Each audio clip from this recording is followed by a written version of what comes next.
So I was definitely not planning to make this video today, as apparently Konami decided as part of their latest selection pack to include a brand new Spright support card, and for some reason, they didn't include that card as part of their initial announcement.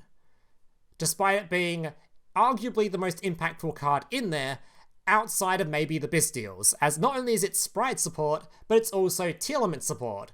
Both decks being obviously the number 1 and 2 decks in the game, and of course this card is majorly impactful for both of them. Why wouldn't you include this? Either way, I shouldn't be complaining, as it's extremely easy content for me, and I actually happen to like Spright quite a lot, so let's get into it.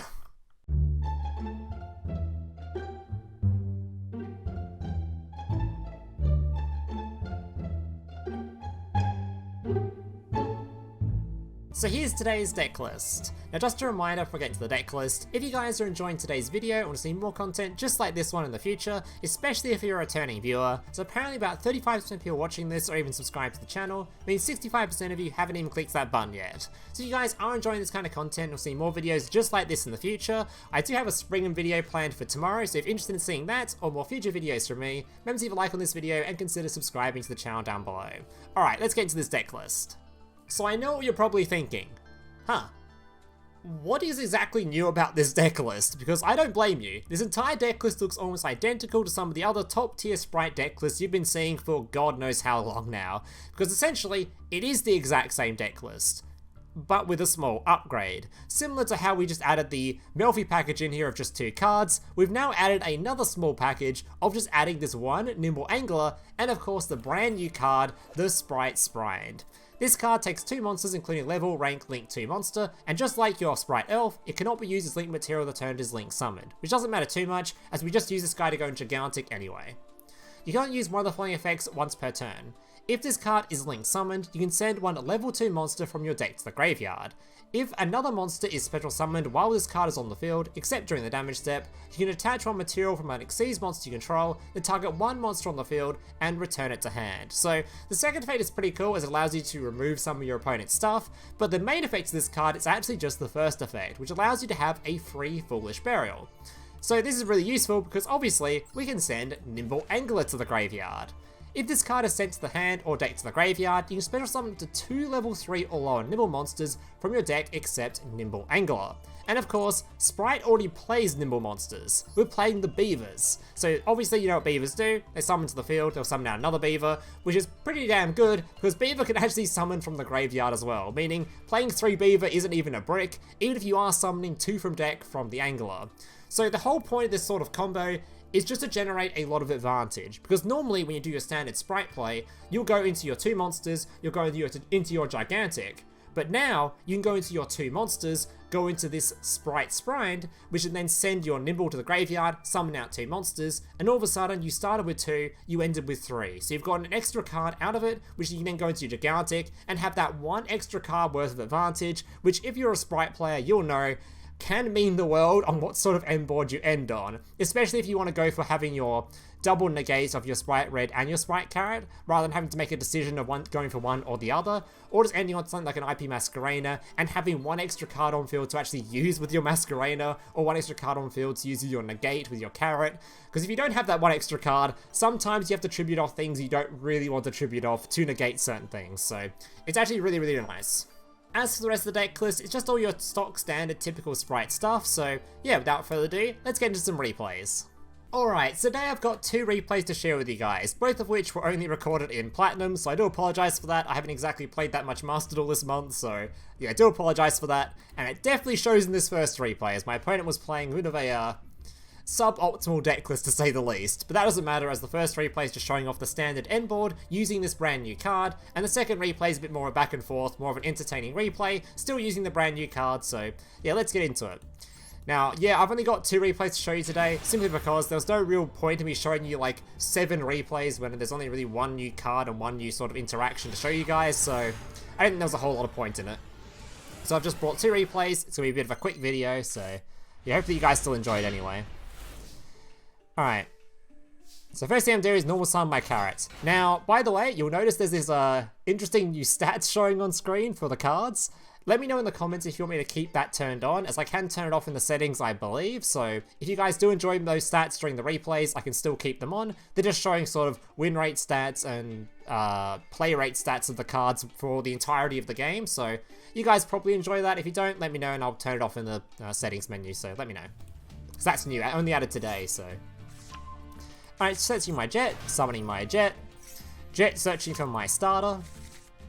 Starter going to be summoning out my Red, and now we're completely safe from both hand traps, the spell cards or monster cards. Then we summon out the brand new card Sprind. So normally in that situation you'd be like, oh, next step, go into Gigantic. But why go into Gigantic when I can generate some card value first, where I can turn 2 cards into 3 cards worth of value. So this card's now going to send a copy of my Angler to the graveyard. Angler's effect, when he goes to the grave, allows me to special summon out 2 Nimble monsters from my deck, which is just the Nimble Beavers that you normally play in Spright anyway.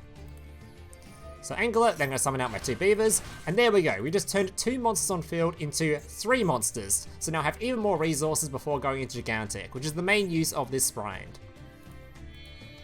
I think the only other real use of Sprind in this particular deck list is another way to send Toad to the graveyard, but generally, you just do this anyway, because you're going to summon out Toad with Spright anyway, so yeah, summoning out Toad. Holy shit, 54% win rate, sheesh. Alright, Swamp Frog, of course, sending to the graveyard, we go into Spright Elf, you've seen all these plays before. 50% usage rate. Alright, Elf going to bring back the Swamp Frog, because Swamp Frog again can send another copy of the Toad, because this is not a once per turn for some reason. These two can link off, there's your Melffy. Melffy going to be attaching, searching for your Catty. Ronintoadin, banish, summon to the field. 2 monsters, link off into Masquerena. Ronintoadin once again, resummoning again. And ending the turn with a Catty summoned to the field, and obviously setting Impermanence. Now this guy opted to go second, so as soon as he does anything, I immediately activate Maxx. See, holy shit, 87% usage rate. Because obviously you might have kaijus and stuff. And yeah, the rest of this replay doesn't really matter too much. I checked this guy's deck list afterwards to see what he was actually trying to use. Apparently he was playing some weird ass Blue Eyes OTK thing that I uploaded on my channel not too long ago. Well, actually quite a while ago. Tries to negate this, so obviously I know, oh, he's obviously playing some sort of Dark Hole, sort of Lightning Storm, some sort of board nukey kind of a deck. So I'm like, alright, I'm gonna need this in case he has some sort of board nuke. So first thing I do, as soon as he activates his negate, I'm just going to use my IP Masquerena, swap this card out, put it in the graveyard.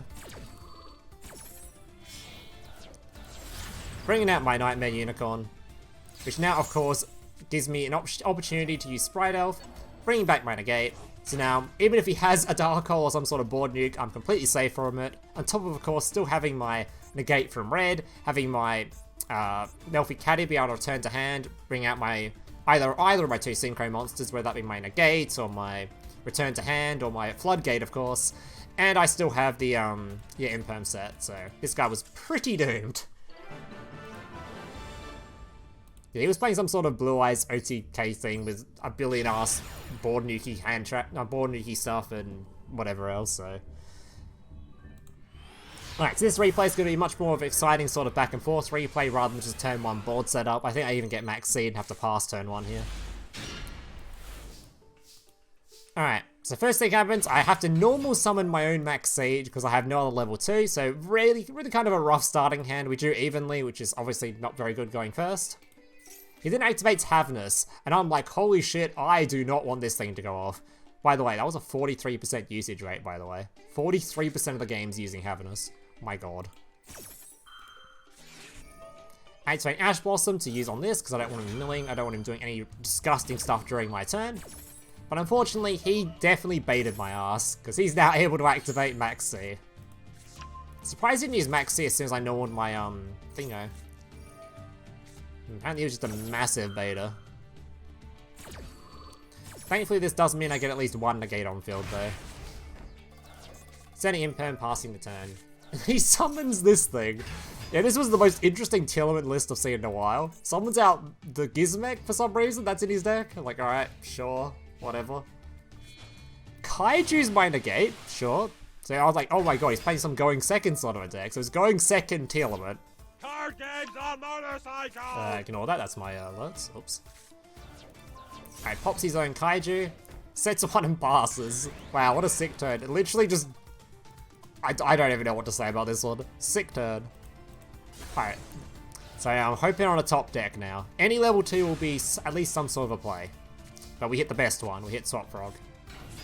So Swap Frog on summon, going to be sending a card to graveyard. He now uses his Havness. I'm just praying to God he hits absolutely nothing. And he hits a Snow, which is a little bit annoying, but it's fine because we have Imperm for it, so we don't care too much. Then we're going to link summon off into our Spright. So we do this before we're going into our Gigantic, because obviously we don't want our opponent sort of negating our Gigantic, and then we have nothing for our Frog. And we can also, if he Imperms this, or if he somehow disrupts this card being used, like negates it in some way, I can still use my Swap Frog in combination with my Ronin, bring it back to the field, and I can go into my Gigantic with the 2 monsters on field. Alright, so Sprite's going to send the Angler. Unfortunately, he has a Call by the Grave, so yeah, a bit rough. I could have done a similar play with Spright Elf, actually, which I think is just as good into this card, if not better. Might have been better. So I could sort of dodge it, sort of. Either way, banishing my dude, summoning him to the field. He's now going to immediately summon out Snow. But like I said, it's fine. I've got Imperm for that, so don't care. 62%. Wait, this card's used as much as Ash Blossom. That's impressive. I guess Ash Blossom does get cut from a lot of decks. Alright, summon out my Gigantic. Gigantic can now special summon out Blue. Blue gonna summon out, search for this. Honestly, I think I should have summoned Toad here, because I could have gone to Spright Elf and then summoned back my Jet via that method, which probably would have been better, I think. I would have had an extra card in graveyard for my Ronin, so probably a bit of a misplay there, but it doesn't really matter. Alright, Jet searching for Starter. Starter summon out Carrot. There's your Elf. Elf gonna be reviving the Blue. These two going to Soul Sweeper. Basically, I just wanted to make sure that this card is gone for a while so it doesn't come back, because I couldn't really lethal here, so I was like, I'm just going to banish this card so that it doesn't come back again, at least until my opponent's next end phase, because if I just destroy it, he may summon it back from his graveyard and do annoying things, so I'm like, I'm just going to banish you. Go bye. Alright, beat over what he has on field. And then make a questionable play, not sure if this is worth it, but I make an IP Masquerena with these 2 monsters. I think that was best, but it's super weak into Kaiju, like really weak. It would be the worst into Kaiju, I guess, because you either Kaiju's one or the other. If he Kaiju's this one, I can literally resummon it if he has a monster on field, or I could just summon out my Negate still. Yeah, it's sort of weak into Kaiju though, sort of. I think it's probably best though.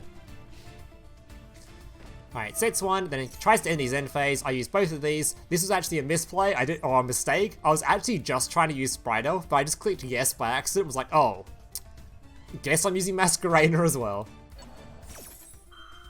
Yeah, I was actually just going to summon my Negate to the field, I'm pretty sure, to make sure I don't get even lead.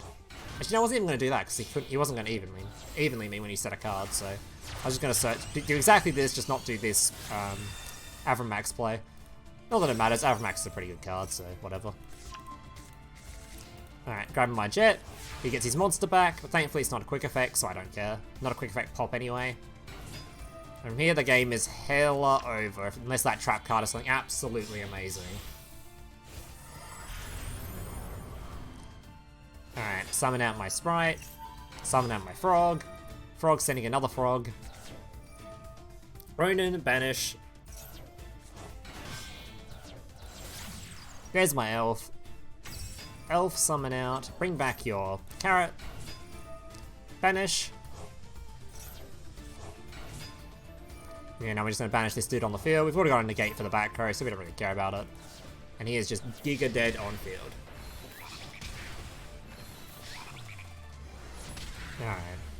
Alright guys, that's going to do it for today's replays. Hope you guys enjoyed them. If you didn't, leave a like, subscribe, all that kind of stuff. I still have a spring and deck list that'll be coming out tomorrow, so if you want to see that video, remember to leave a like, subscribe, all that kind of stuff. And yeah, thank you guys for watching. Hope you see you in the next one. Laters. Hey, big brother, can I watch SpongeBob? Shut up, Mokuba. I'm busy flagging YouTube videos to compensate for the fact that I have an extremely small penis. Oh.